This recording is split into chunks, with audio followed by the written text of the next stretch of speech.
जवानवा अगे बिसुत चाहे रौसनवा केकरस रंगाई में जवानवा अगे बिसुत चाहे रौसनवा के छौड़ी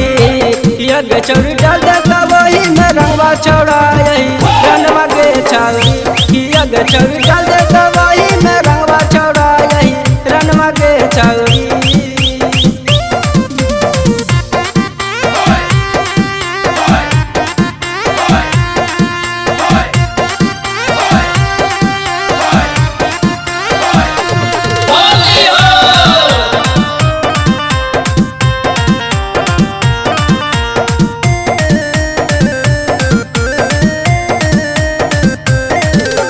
रोजे नवादा में आवही गे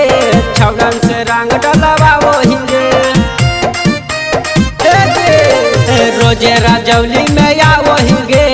छौड़न से रंग डलवावही गे मारे ककरो कहनवा अगे रोजे करोही मिलन मा के छौड़ी ये छौड़ी डाल दे तो वही में रंगवा छौड़ा यही रनवा के छौड़ी ये छौड़ी डाल दे तो वही में रंगवा छौड़ा यही रनवा के छौड़ी।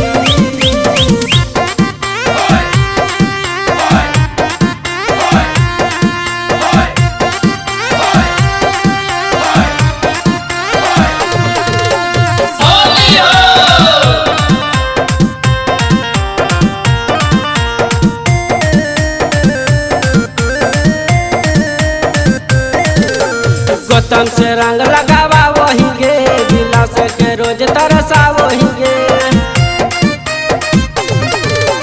गौतम से रंग लगावा वही गे बिलास के रोज तरसा वही गे नहीं मानो रोहित के कहाना अगर बंगाली रंग तो जो वनवा के छौड़ी कि ये छौड़ी डाल दे तो वही में रंगवा छौड़ा